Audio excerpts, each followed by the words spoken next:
제가 오늘 강의를 위해서 아주 간략한 강의안들을 만들었습니다. 하늘을 품어라.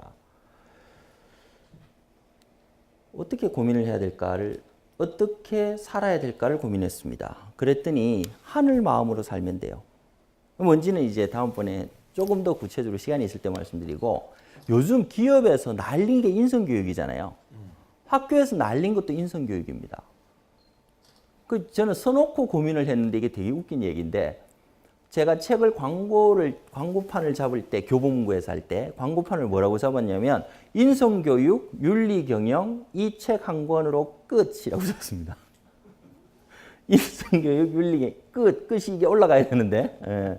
안 웃으시는 분들은 아직도 이 대한민국 유머 코드에서 좀 뒤처진 분들이죠. 예. 에서 웃으시는 우리 이 대표님. 예, 끝입니다. 끝. 이걸로 인성교육, 윤리경영 이 책 한 권으로 끝 하고 이제 광고지를 잡았는데, 그러고 생각한 거죠. 그럼 인성교육이 뭐야? 인성이 뭐야? 고민해 보셨습니까? 우리 맨날 EQ를 높이자, CQ를 높이자, 창의지수를 높이자,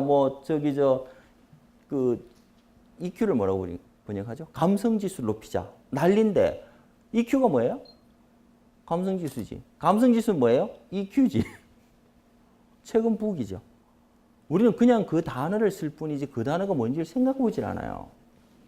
맞습니까? 기업에서 인성교육이 중요하대.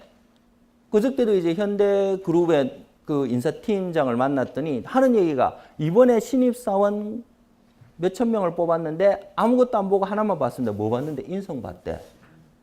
그 인성은 어떻게 보는데?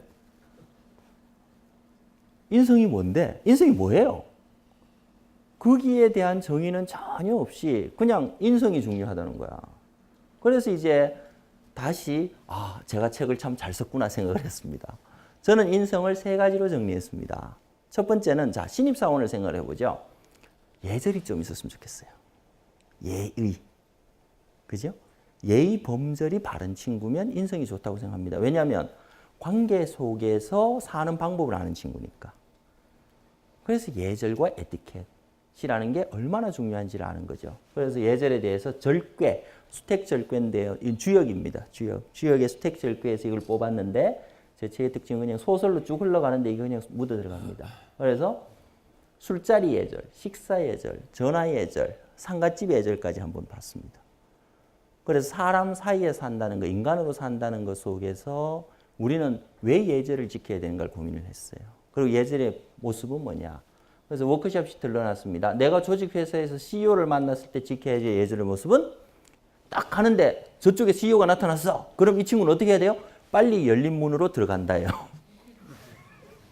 만나면 골치 아파. 그죠?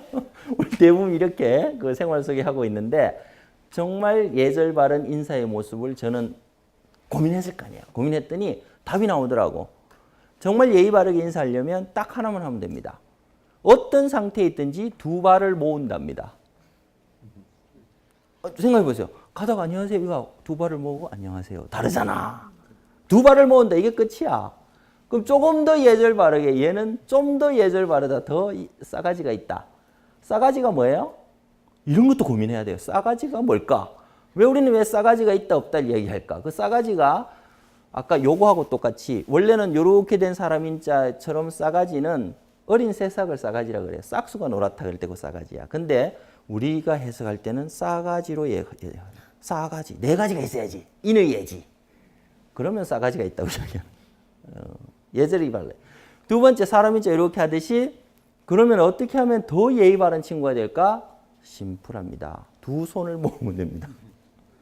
두 발 두 손 모으면 그보다 정중할 수가 없어요. 두 손을 모을 때는 남자는 어떤 손이 위로? 왼손이 위로 올라갑니다. 쉽습니다. 오른손이 막 설치잖아요. 그죠? 이건 힘이 있으니까. 그걸 정으로 눌러주는 겁니다. 상갓집 가면 반대죠. 오른손이 위로 올라갑니다. 왜? 떠나야 되니까. 쉽죠? 여자는 반대입니다. 오른손이 위로 올라옵니다.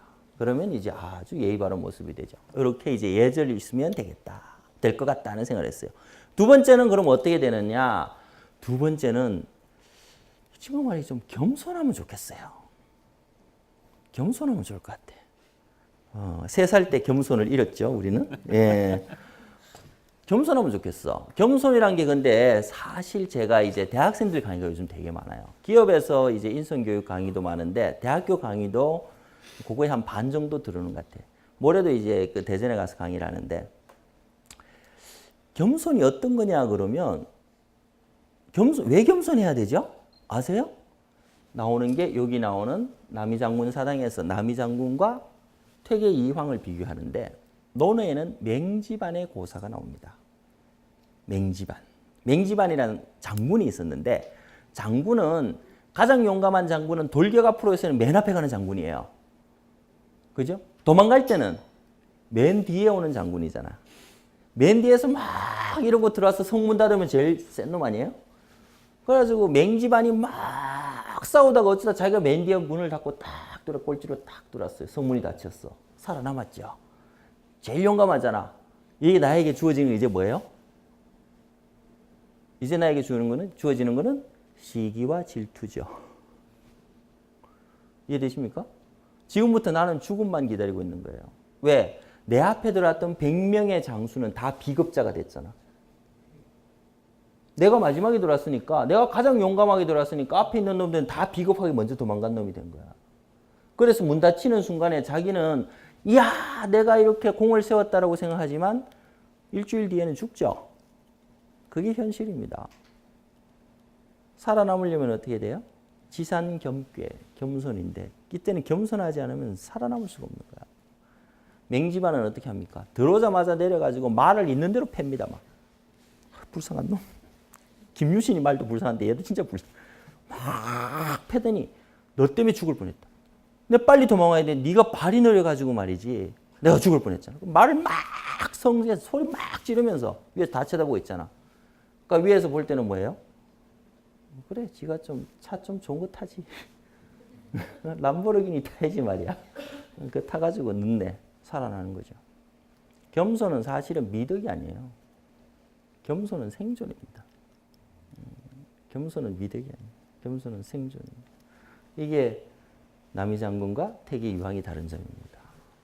근데 이 책 고전경영에 66페이지 바로 뒤에서 교보문고 직원이 우리를 째려보고 있습니다. 바로 사실 수 있습니다. 사시면 저자한테 사인도 받으실 수 있습니다. 66페이지에 보면 아까 말씀드린 곽자의 얘기가 나옵니다. 귀머거리인 척, 벙어리인 척. 뭐라고 나오느냐? 67페이지. 위대한 승자는 누구인가? 있다면 기준은 무엇인가? 곽자에게 찾은 것은 바로 겸허이다. 그죠? 쭉 나오면 겸허는 자신의 자리를 지키는 것이다. 남보다 앞서 나가고 싶은 마음을 가둬두고 그 자리에 서 있는 것을 말한다. 보통의 평정심을 갖고서 보통의 인내를 갖고서는 어림도 없는 통달의 경지다. 그리고 나옵니다. 다음 페이지. 그러고 보니 겸허는 인간 수양의 측면에서 다루어져야 할 덕목이다. 우리가 이해할 것은 겸허와 겸손은 다르다는 것이다. 겸손은 표면적이고 겸허는 내면적이다. 겸손은 세속적이고 겸허는 종교적인 말이다. 겸손은 누구나 가장할 수 있지만 겸허는 가장하지 못한다. 등등등등. 멋지죠? 미덕은 겸허예요. 겸손은 생존입니다. 생존입니다. 다시 돌아오면 남이장군은 왜 28에 죽었을까? 퇴계 이황은 어떻게 그 장수의 며느리의 묘소가 맏며느리 묘소가 퇴계 묘소에 50m 밑에 있을까? 그게 겸손이죠. 그래서 지금 들어온 친구들이 적어도 겸허할 수는 바라지 못하지만 겸손했으면 그럼 인성이 있구나. 이게 다 내가 했는데 말이야. 왜 이거 말이야 위에서 다 뺏어가지? 그건 모르나? 그죠? 윗사람들도 회장님들 만나보면 하는 얘기 딱 하나거든요. 신입사원들 볼 때 야, 쟤 조금만 버텨주면 내가 중용하는데 지금 뽑으면 죽거든. 서로 다 아는 거야. 쟤 말이야 진짜 좀 한직이고 어려운 일이지만 저 5년만 버티면 진짜 내가 크게 쓸 수 있는데 지금 데려다 쓰면 지도 죽고 나도 죽거든. 그걸 버텨낼 수 있는 건 겸손인 거죠. 그래서 인성이다. 그러면 적어도 그런 좀 겸허까지 바라는 건 좀 어떨지 모르겠어요. 겸허. 이게 있었으면 하는 게 여기 나오는 그 지산겸괴입니다. 주역의 지산겸괴. 그리고 오늘 같이 볼 얘기는 그럼 이 친구 좀 어떠면 좋을까? 좀 희생정신이 있었으면 어떨까? 좀 조직을 위해서 말이야 조금 이렇게 손해볼 줄 알고 배려할 줄 알면 어떨까 이런 생각을 했어요. 요는 지금 이야기할 거니까 요 세 가지를 가지고서 이제 만들어낸 게 예절과 겸손과 희생입니다. 그 저는 요 세 가지가 되면 수신이 된다고 봤습니다. 인성이 갖춰진 거지. 그렇지 않습니까? 우리 새로운 친구들한테 이 친구 말이 좀 예의도 바르고 말이죠. 좀 겸손하고 좀 조직을 위해 희생할 줄도 알아요. 그럼 인성이 있는 거 아니야? 이렇게 저는 정의를 모르는 사이에 했었습니다.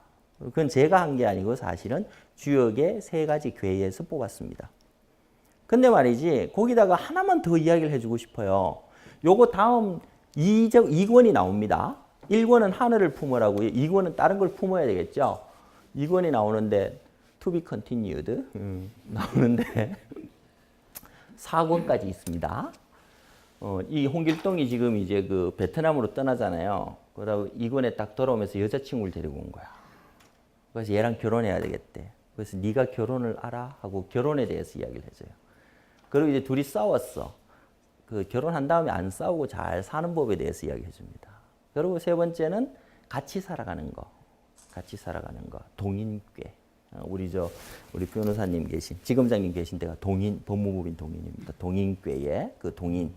그래서 거기서 동반 성장을 볼 수 있는 거죠. 그리고 마지막으로 한국을 어떻게 천국에 제세 이활할 거냐라는 건궤. 이렇게 네 가지가 준비되어 있는데 일주일만 어디 갇혀서 있으면 쓸 수 있는데 저하고 점심 약속 잡는데 12월 23일 날 잡고 있더라고요. 오늘 보니까. 그래서 빨리 써야 됩니다. 우리 이동 교수님 저기 TV, EBS 나오기 전에 빨리 나와야 되는데 저기 예, 이렇게 봤는데 하나만 더 있자라고 한 게 바로 점괘입니다. 점괘는 점점 나아지는 풍산점괘인데요. 점점 나아지는 모습이에요. 기러기가 진흙탕에 빠졌어. 이놈이 살려면 어떻게 해야 돼요? 빨리 털고 묵가로 나오는 것부터 시작해야 돼. 그리고 반석 위에 앉아서 몸을 말려서 힘을 비축하고 그리고 조금씩 날아오르는데 우리는 세상 살 때 어떻게 한 방에 올라가려고 그러잖아. 그럼 꼭 사고 터지고 죽는 거예요. 그래서 서서히 가자. 그래서 지유학, 이립불혹, 지천명, 이순, 종심이라는 게 왜 인생의 단계가 있느냐에 대해서 고민한 게 바로 점괘입니다. 그래서 한 번에 살려고 그러지 마라. 그래서 롱텀하게 길게 보고 한번 살아보자라고 이제 적었습니다. 이게 이제 점괘죠. 안동으로 가봤습니다. 우리 아버지 얘기입니다. 그럭저럭 나이 차서 16세에 시집가니 청송 마평 서시 가문에 혼인은 하였으나 신행날을 받았어도 갈 수 없는 딱한 사정. 아베는 안 오시고 신행 때 농사오라 시댁에서 보낸 돈 그 돈마저 가져가서 어느 노름판에 날리셨나. 우리 아버지들 옛날에 이렇게 살았어요. 16살에 시집 가려고 했더니 신행날 농사오라고 시댁에서 돈이 하도 없으니까 사오라는 거. 돈 보냈어. 근데 그 돈까지 노름판에 날린 거야. 우리 아베 기다리며 신행날 늦추다가 집안 어른꽃에 농살꾼은 못 구하고 큰놈에 서던 헌농 신행발에 싣고 가니 주위에서 쑥덕쑥덕 그로부터 시집살이 주눅들어 안절부절 못했고 아버지가 뭐 돈 다 날렸으니까 어떻게 시집을 안 갈 수는 없고 그 집에서 사돈댁에서 돈까지 보냈는데 그래서 큰놈의 헌농을 들고 갑니다. 시집살이 3년 동안 시댁 식구 우환 있고 손세기한 무남동녀 노심초사하는 중에 3년 동안 애도 안 들었어. 태기업자. 끝내는 오동나무 헌농에 귀신부터 왔다 하여 강변 모래밭에 신행론 꺼내다가 부수어 불태우니 오동나무 삼층장이 불길은 왜 그리 높든지 새색시 타는 애간장 말로서 의하라.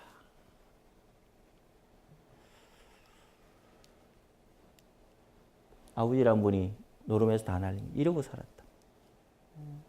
이분이 학봉 김성일 생 아시죠?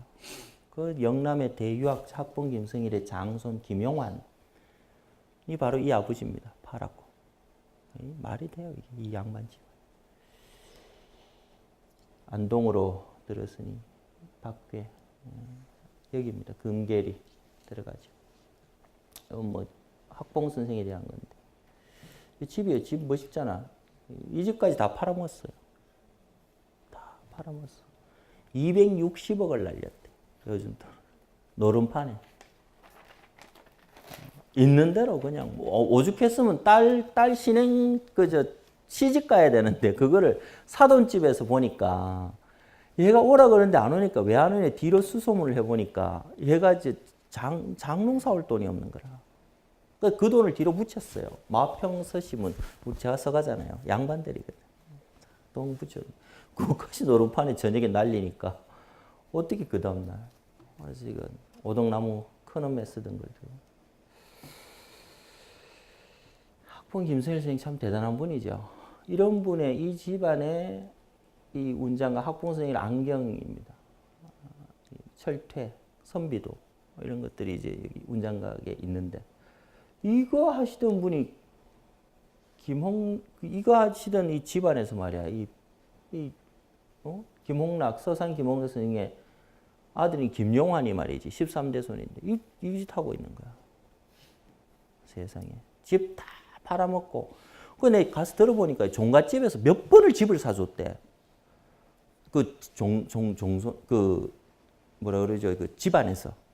종가 가지고 제사를 못 지내죠. 계속 몇 번을, 3번을 사는데 3번을 다 팔아먹더라는 거야. 노름판에서. 거기다가 이제 딸 선행까지 해가지고. 그랬더니, 이분. 김용환. 46년에 250여 마지, 13만 평. 학봉 종가를 3번, 시가로 280억. 이게 말이 돼요, 이게? 그랬더니 어떻게 됐느냐. 김웅 여성. 이 모든 것, 저 모든 것 우리 아베 원망하며 별난 시집 사느라고 오만간정 녹였더니 오늘에 알고 보니 이 모든 것, 저 모든 것 독립군 자금 위에 그 많던 처석 재산 다 바쳐도 모자라서 하나뿐인 외동딸 시댁에서 농사로 보냈는가. 그것만 사가지고. 얼마인지 아시겠습니까? 이걸 그냥 보내면 잡히면 죽잖아. 들고 가는 놈이. 노름판에서 잃어주는 거야. 그럼 이들 들고 가면 순사한테 잡히면 찔러주면 되거든. 그래서 독립운동 자금으로 다 보냈는데 이걸 마지막까지 돌아가실 때까지 이야기를 안 했어요. 끝까지 이야기 안 했는데 친구 한 분이 그 병상에 있는 분한테 지금 얘기해도 되지 않냐, 안 된다고 벌떡 일어나서 사흘 있다 돌아가셨는데 3년상이 지나고 나서 그 친구가 그 자료들을 전부 보내줬습니다. 그래서 알려진 거죠. 우리는 이렇게 나라를 찾았습니다.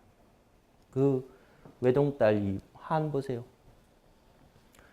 삼천리 금수강산 내 나라를 찾았어도 우리 아베 지난 이력 자랑 한번 아니하며 영문 알지 못해 80평생 살다 보니 이런 영광 보는구나. 훈장을 받았습니다.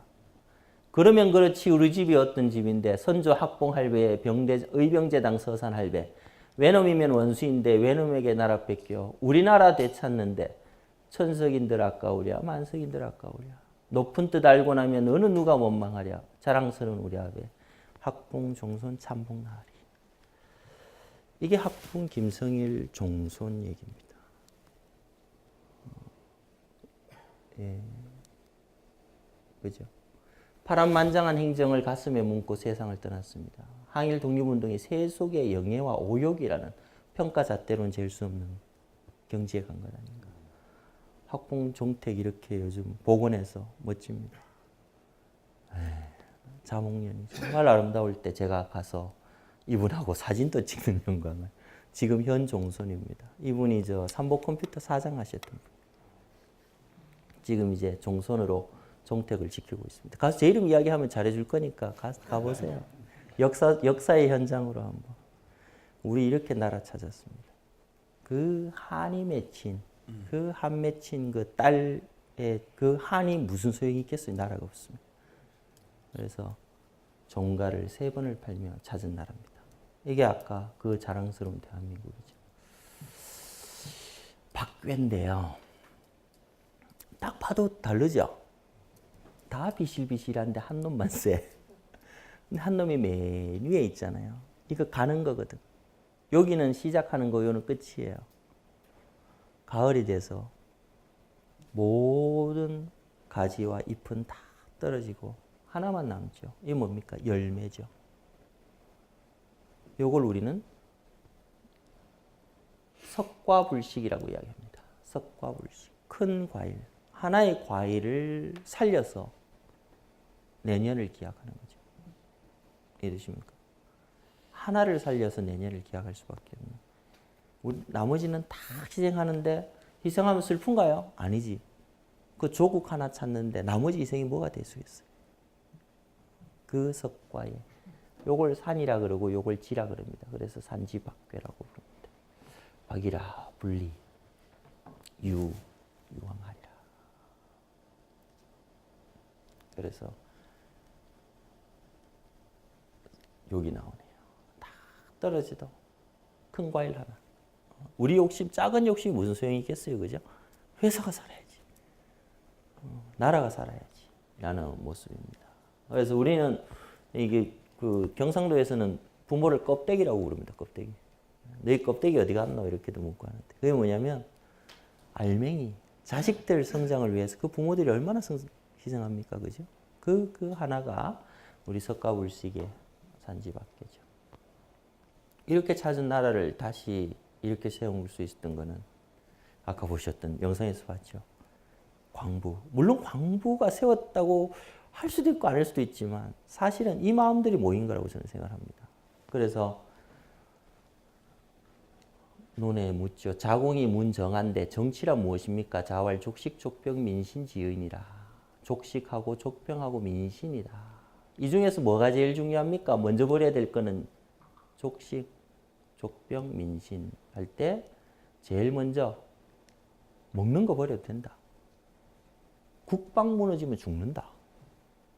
근데 그보다 제일 중요한 건 민신. 그죠? 사람의 신뢰가 정말 중요하다. 그 민신을 만드는 그 힘들, 이 어디에서 왔을까? 서로 믿어주는 것. 내가 손해를 보더라도 믿어주는 힘들은 어디에서 왔을까? 그게 산지밖에입니다.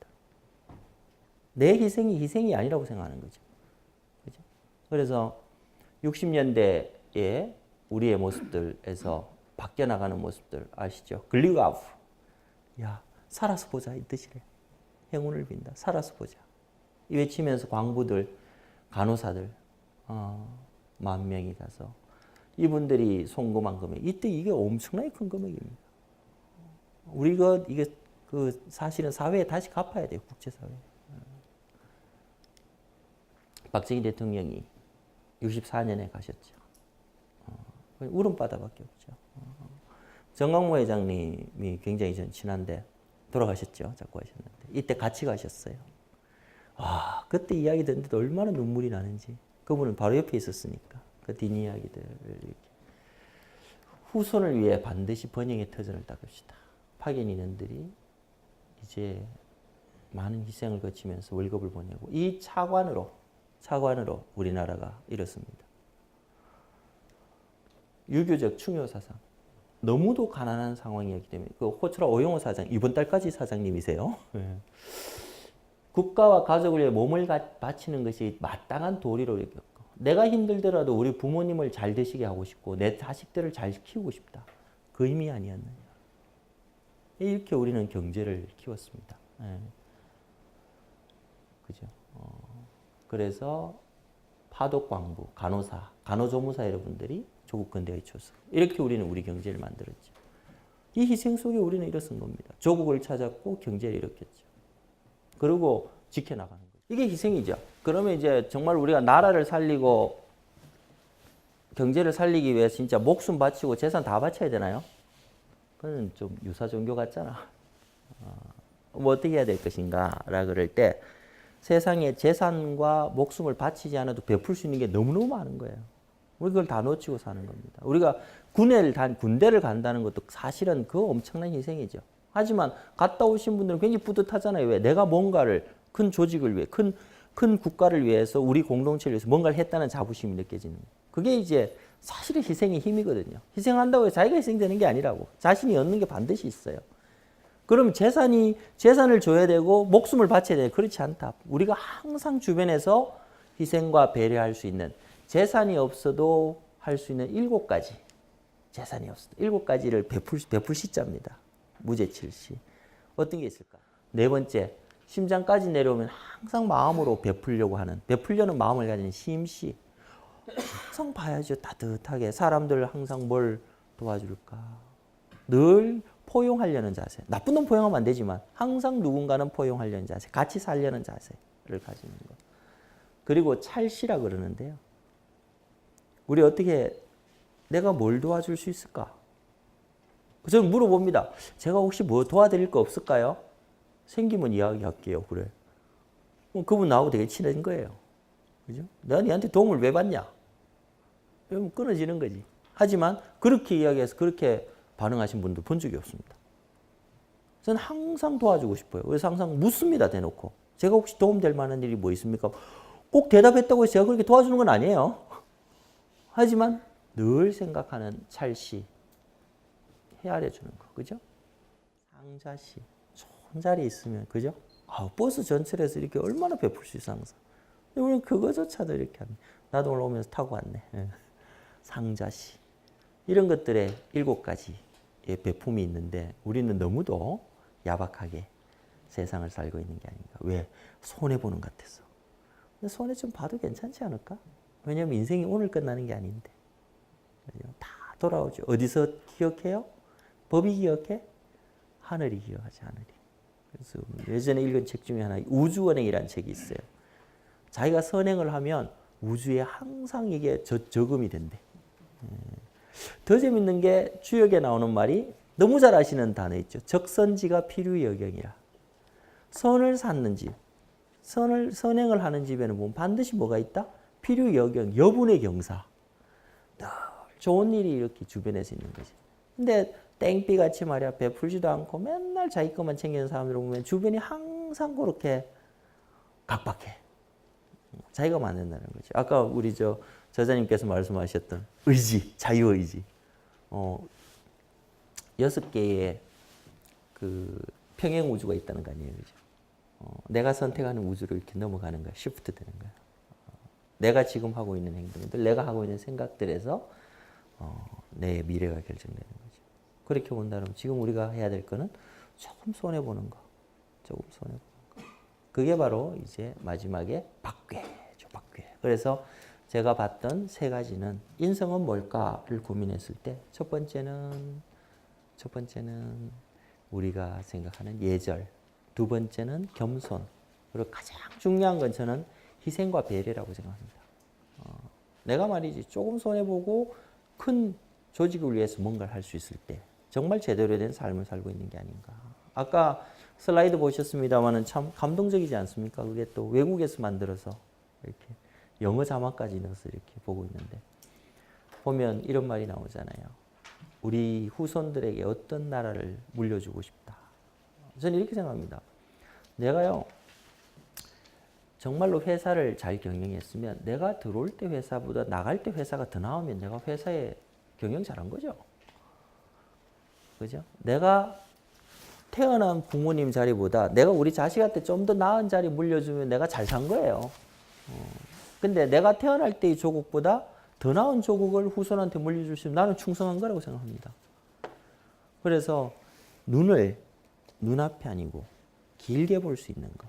이게 인생의 가장 기본인 것 같아요.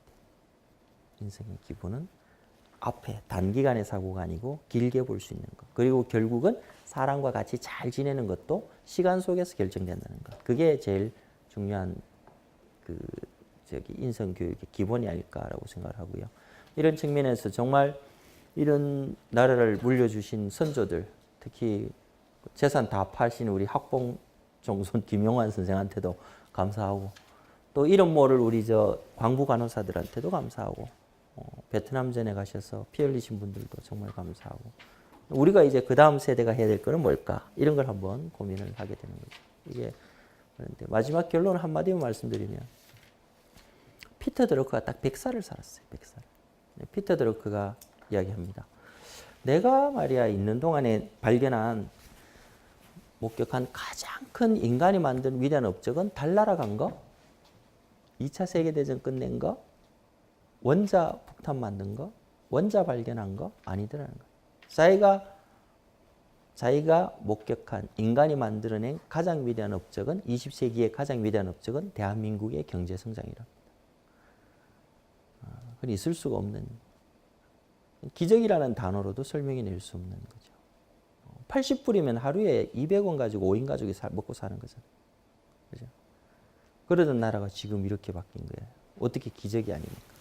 이게 바로 만들 수 있었던 힘들은 우리가 유교 철학이라는 게 간단하거든요. 관계성의 철학이기 때문에 같이 살아가는 인간 사이, 인간 속에서 내가 조금 손해를 보지만 우리 부모가, 자식이, 옆에 있는 분들이, 우리 공동체가 같이 사는 그런 모습들을 아는 게 아닐까라는 생각도 해보고요. 그런 측면에서 좀 주제넘게 마지막 2014년의 마지막 강의를 고전 경영으로 우리 그 저자님 모시고 또 저희 하늘을 품어라 강의 두 가지를 잡았습니다.